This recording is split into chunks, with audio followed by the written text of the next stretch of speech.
ওদের বাঁচাতে কেউ পারবে না, এটুকু বাঁচাতে মানে এই নয় বদলার মাটিতে বাস করা ওদের জিনে হারাম করে দেবো, এটা আমি দায়িত্ব নিয়ে আগে বলে। পোস্টপোল ভায়োলেন্সে যেভাবে হিংসা করেছে আমরা একটাও ছাড়বো না।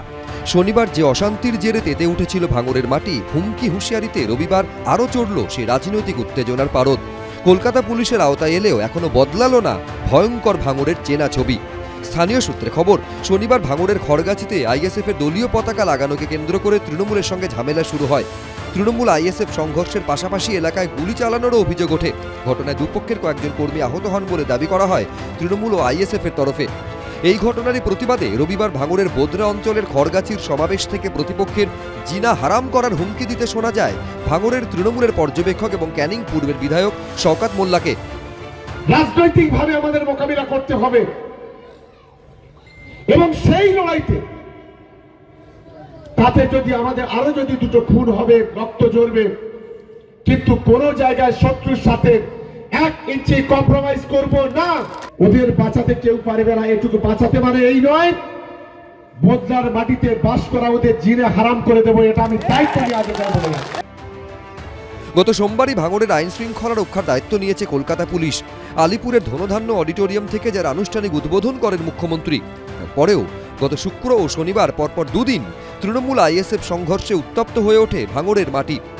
এই ঘটনার পর কলকাতা পুলিশের ভূমিকা নিয়ে পাল্টা প্রশ্ন তুলেছেন ভাঙড়ের আইএসএফ বিধায়ক নওশাদ সিদ্দিকী। অপরাধটা সংগঠিত কাদের জন্য হয়েছে?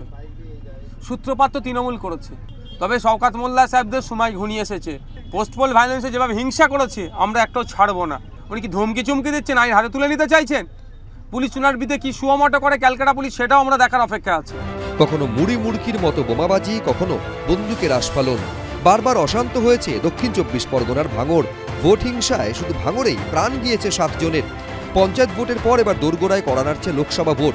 কিন্তু কলকাতা পুলিশ ভাঙড়ের দায়িত্ব নেওয়ার পরেও কেন বদলাচ্ছে না ভয়ের ছবিটা? প্রশ্ন রাজনৈতিক মহলের একাংশের। রঞ্জিত হালদার, এবিপি আনন্দ, দক্ষিণ 24 পরগনা। আরে চাটা দে ভাই, আমার একটা চা দেন। কি হলো আমারটা? বাংলা পক্ষপাত চায় না, বাংলা খবর চায়। বাংলা খবর, বাংলার খবর।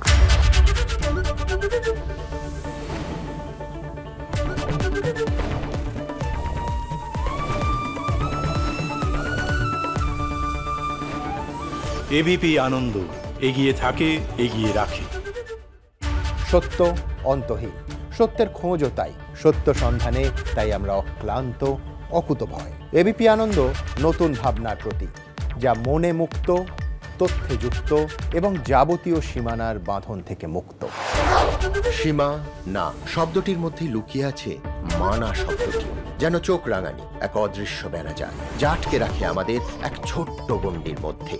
একমাত্র সঠিক খবরই গড়ে তুলবে এক মুক্ত সমাজ। সেই জগৎ গড়ার লক্ষ্যে কোনো সীমানার ঠুকুটি আমরা মানব না। এবিপি আনন্দ, এগিয়ে থাকে, এগিয়ে রাখে।